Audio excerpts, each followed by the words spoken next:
All right, everybody. I want to do an update, a really quick update, because we had a lot of stuff go down. Well, one thing in specific that has gone down, and I wanted to get confirmation before I did this video in the afternoon on a Saturday. And the event that has taken place is that the Russian military has confirmed that they took out an ammo depot in the west of Ukraine, about 40 kilometers from the border with Romania, and they took it out using a Kinzhal hypersonic weapon. And this is the first time we've seen a hypersonic weapon used. And this is big news because, well, it's a hypersonic weapon, and you know, this is a game changer. This is a game changer. Now, they took out this ammo depot, and interestingly enough, as they took out this ammo depot, we have reports that a UK plane had just dropped off a whole bunch of weapons into Poland that very moment.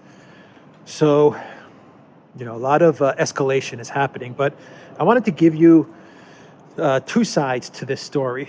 I want to relate to you what analysts in the West are saying about this. Not all the analysts, but I would say a majority of the analysts in the collective West, how they see it, and how a lot of the analysts in Russia see this event that has just taken place.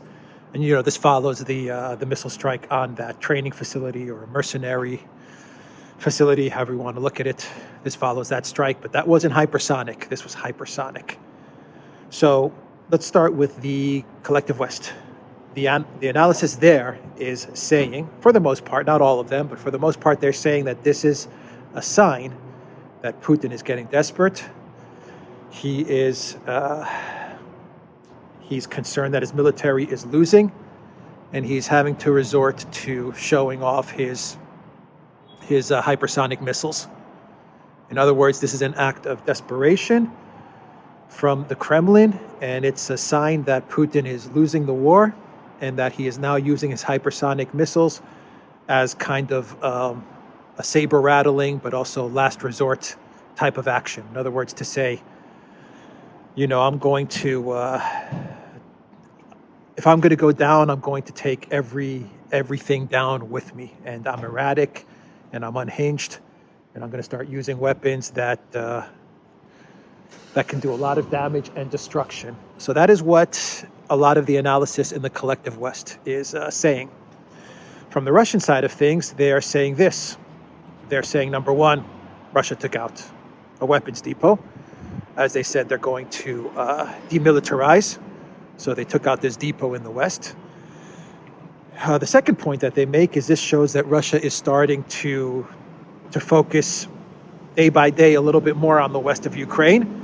And they're doing this because they feel confident that, certain, I wouldn't even say confident, certain, that everything in the east is wrapped up and taken care of. So now they can start to focus the next stage of military operations, which is starting to soften up the west of Ukraine. If that is the plan, I don't know. This could just be taking out the ammo depot, and that's that. But a lot of the analysts are saying this is a way of saying, we've got the cauldrons in the east. Mariupol is wrapped up. Mariupol will be taken by the Russians. It's a certainty.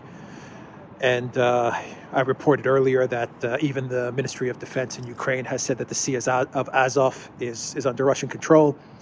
And the Russians are confident that everything is going really well in the east, and now they're going to focus on other operations. And those operations may be in the center of Ukraine, i.e. Kiev, maybe, but they may be, you know, focusing their attention now to the west.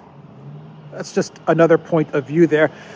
The third thing that analysts are saying is that this is the way of Russia to say, once again, to NATO, don't you dare pour in weapons and mercenaries and anti-aircraft missiles and all these things that you're talking about into Ukraine via Poland or Romania or any other country that is bordering Ukraine.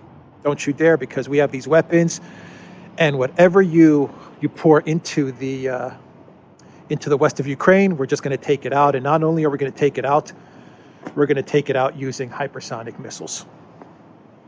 Just real quick and surgical, and just evaporate everything.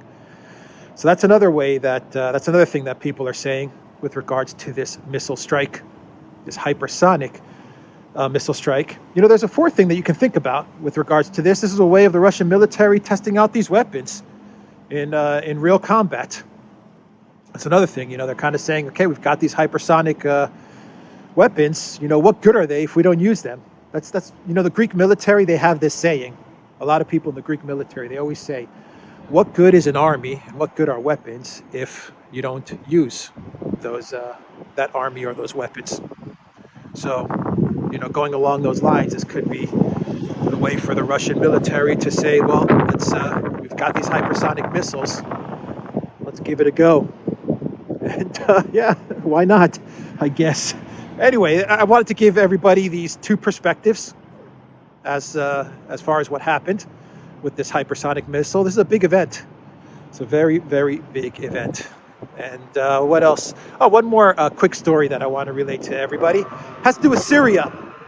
Assad has met with the UAE. He was invited to the UAE and he met with the officials there. And it's a big move because it shows that I believe Syria is on the cusp of being part of the Arab League again and being invited back into the international order. And this is like the first meeting between Arab leaders in 11 years, I believe, 11 years. And it's a big move. Syria parallels, a lot of what happened in Syria parallels a lot of what's going on in Ukraine.